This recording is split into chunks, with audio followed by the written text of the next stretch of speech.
Bonjour à vous.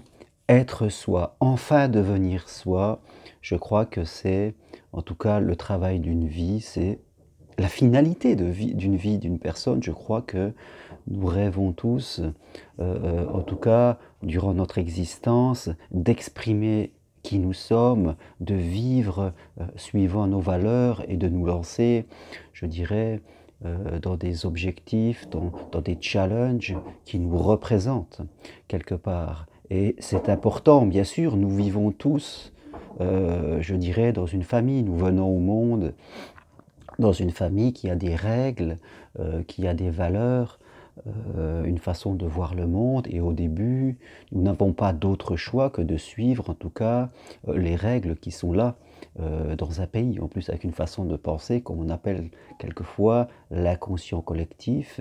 Et toute une grande partie de notre vie, nous faisons plus ou moins, de manière fortement, ce que les autres nous disent. Nous pouvons développer la confiance en nous en fonction, je veux dire aussi de nos parents, de eux-mêmes, leur niveau de confiance et des croyances qu'ils vont nous permettre d'intégrer par rapport à nous-mêmes, par rapport, je dirais, à la famille, par rapport aux autres, par rapport au monde. Donc c'est vrai qu'on vient au monde et toute une partie, eh bien, comme je l'ai dit, on fait ce que les autres nous disent et on essaye en tout cas de construire notre propre identité. Puis à un moment, souvent quand on arrive au mi-temps de notre vie, 30 ans, 40 ans, 50 ans, voire plus, on sent qu'il y a un décalage et on a vraiment envie de justesse. C'est ce qu'on appelle la crise de la quarantaine ou de la cinquantaine, comme disent les gens, et on a l'impression que vous avez un problème, quand tu fais une crise, tu as un problème, alors que cette crise, en fin de compte, elle est juste souvent, parce que c'est un réajustement, parce qu'une partie de nous, notre guide intérieur, on pourrait dire, nous a dit qu'on n'est pas juste par rapport à soi-même, par rapport à des désirs qu'on a, et que le temps passe. Hein. Dans la vie, souvent, on fait deux grandes crises. Je veux dire, il y a un peu à l'adolescence où on doit se séparer des parents, ne pas être enfermé par eux, par leurs idées. On se construit souvent par le non, par la confrontation. Et après, une crise un peu plus tard, vers 40, 50 ans, où là, on revient encore une fois pour essayer vraiment d'être soi-même et de devenir enfin nous-mêmes, quelque part. Et je veux dire, j'ai pas mal de gens qui viennent me voir, qui ont ces blocages, qui ont ces crises identitaires, parce que là, on parle d'identité. On n'a pas envie, en fin de compte, de passer notre vie à être seulement en train de travailler, de payer des factures, et de passer après le reste de notre temps dans des loisirs tristes, où on va être avec plein d'autres gens qui font un peu la même chose que nous. On n'a plus envie d'être un mouton, comme si on était tous clonés, et que, en fin de compte, la vie, c'était faire un peu tous la même chose. Donc on a une crise identitaire à un moment parce qu'on veut devenir soi. Alors on se cherche, on essaye de trouver des idées, qui on est, qu'est-ce qu'on pourrait faire. On commence à regarder sur ce plan-là. Et je crois que c'est plus simple qu'il n'y paraît, déjà pour savoir un peu qui l'on est dans ses passions. Des fois, il faut regarder les choses simplement. On peut regarder en arrière, revenir quand on était jeune, quelles étaient les choses qui nous passionnaient, que ce soit dans le sport, dans la culture. On peut regarder aujourd'hui quels sont nos loisirs, quels sont les films qui nous font vibrer, quels sont les livres que l'on lit qui nous intéressent. Quelles sont les activités de loisirs qu'on va faire, de la marche, je veux dire de la peinture, toute autre chose. De façon quelquefois inconsciente, nous avons des passions, elles sont là depuis toujours, elles nous représentent, elles vivent de façon parcellaire à un moment ou à un autre, et il faut savoir se reconnecter à cela.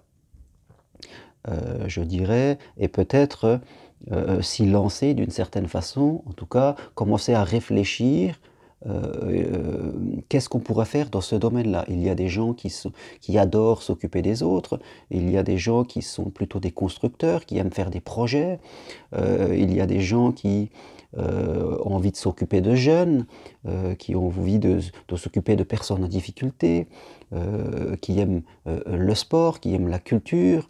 Donc tout ça, ce sont des passions qui résonnent en vous.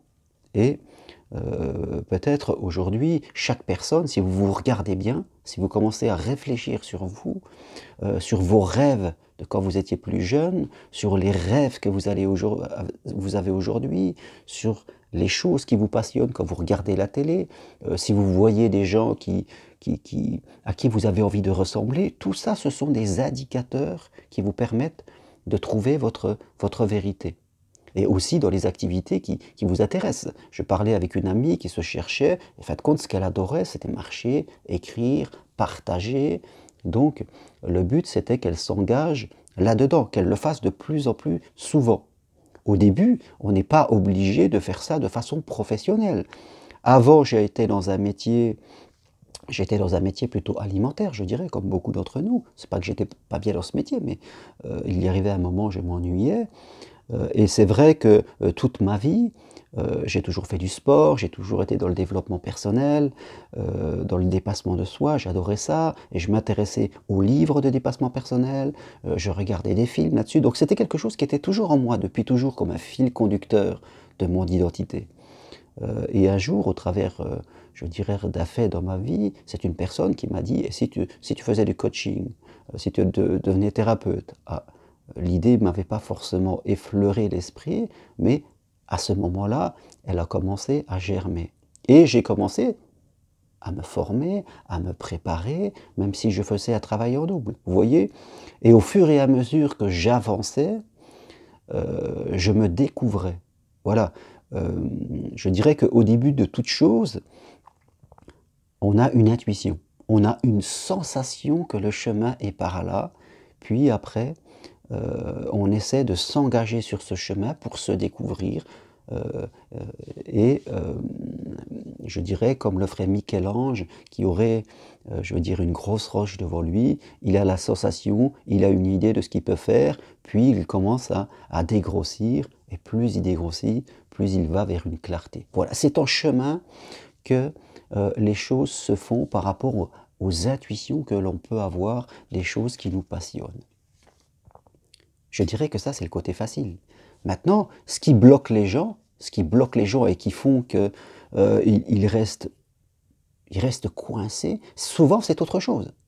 Et je vais vous citer 3 choses que vous connaissez, les plus élémentaires, les plus simples, que les gens ne font pas, et qui leur empêchent d'accéder à eux-mêmes et fin de compte, leur eux-mêmes, qui n'est pas une statue, hein, qui les empêche de commencer le chemin pour aller vers eux-mêmes.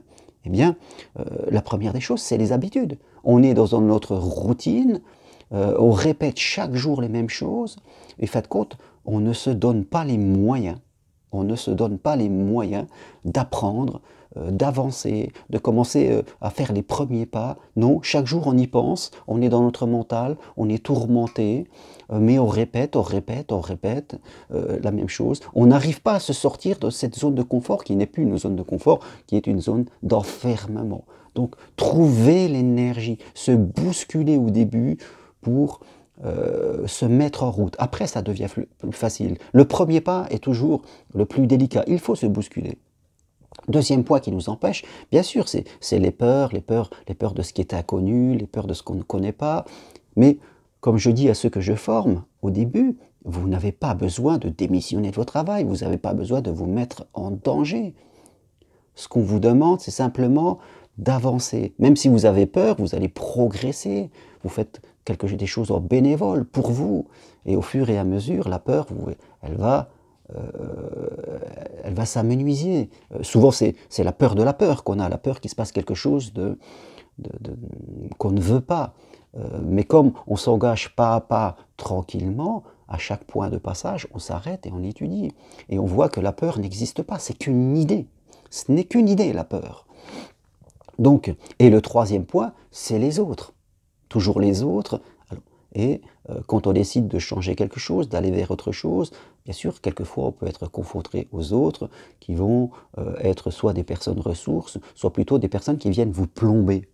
Parce qu'elles trouvent que vous prenez trop de danger, parce qu'elles ne sont pas d'accord, parce qu'elles elles vous donnent des injonctions négatives. Et fin de compte, la peur de se confronter aux autres, la peur de la mésentente, la peur du conflit, la peur de déranger font qu'on n'y va pas.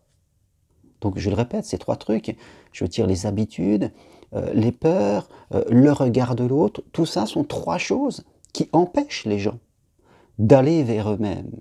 Donc on reste bloqué dans nos habitudes, dans notre vie, pour ne pas déranger, pour être dans cette genre de répétition. On est dans le troupeau. On est un mouton dans le troupeau. Il faut le reconnaître et savoir le regarder. Et ça, croyez-moi, c'est ce qui bloque beaucoup de gens. Bien plus que de savoir ce que je vais faire. Savoir ce que je vais faire, c'est plus facile. On a des intuitions, on y va, et on les découvre, et c'est en marchant que la lumière apparaît. Maintenant, il faut avancer. Et c'est là le premier truc, c'est là le premier mur qu'on a devant. Ce qu'on appelle un blocage, c'est souvent des gens qui restent derrière le mur, hein, le mur des habitudes, le mur des peurs, et le mur du regard de l'autre. En tout cas, d'avoir peur de déranger le regard de l'autre. Et c'est ce premier obstacle. Si vous arrivez à dépasser ce premier obstacle, à vous mettre en route par rapport à des intuitions, par rapport à ce que vous adorez, vous verrez qu'au fur et à mesure, dans ce chemin, on évolue. Aujourd'hui, moi, je l'ai fait. Je l'ai fait. Je fais ce métier maintenant où j'accompagne des gens, et au début, je n'avais qu'une vague impression. Je sentais que c'était par là, parce que dans ma vie, dans ma jeunesse, j'avais fait beaucoup de choses, j'étais toujours orienté évolution personnelle, développement personnel, j'étais là-dedans. Donc, mais quand je me suis lancé, c'était encore très vague. J'ai fait des formations, j'ai rencontré des gens, je suis allé à des conférences, j'ai étudié, et ça m'a permis de trouver, de préciser. Et je dirais que ce chemin, il n'est jamais fini. C'est pas comme si je vous dirais aujourd'hui que ça y est, je suis arrivé, je me suis trouvé. Non, je prends conscience que le chemin, il continue. On est tout le temps en train d'évoluer, ça sera jusqu'à la fin de ma vie. Et je fais en sorte de vivre des choses pour me découvrir. On n'a jamais fini de se découvrir. Mais un jour, je me suis mis en route. Et aujourd'hui, pour enfin devenir vous, ce qu'il faut, c'est vous mettre en route, même si pour l'instant, tout n'est pas clair. Mais la clarté viendra en se mettant en route. Si vous attendez là derrière le mur des habitudes, des peurs et du regard de l'autre, que la lumière vienne et que la clarté soit d'entrée, il ne se passera jamais rien. Je peux vous le dire, il ne se passera rien. Vous allez rester comme vous êtes et vous serez plombé jusqu'à la fin de vos jours. Alors si dans votre vie, vous n'avez pas envie de passer à côté de vous, mettez-vous en route. Et si vous avez besoin, en tout cas d'un coup de pouce, appelez-moi, prenons rendez-vous ensemble et je me ferai un plaisir de vous aider. C'est un chemin forcément qu'on ne peut pas faire seul. N'ayez pas peur de dépenser quelques euros. Voilà, ça va vous apporter des milliards de choses. Ça va vous permettre d'être vous-même. Et être soi-même, croyez-moi, ça mérite qu'on dépense quelques euros. À bientôt. Si vous voulez plus d'infos, allez sur mon site germainroncari.com, likez sur cette vidéo s'il vous plaît, si vous l'aimez, ça fait du bien. Et je vous dis à bientôt pour une autre vidéo. Merci beaucoup et au revoir.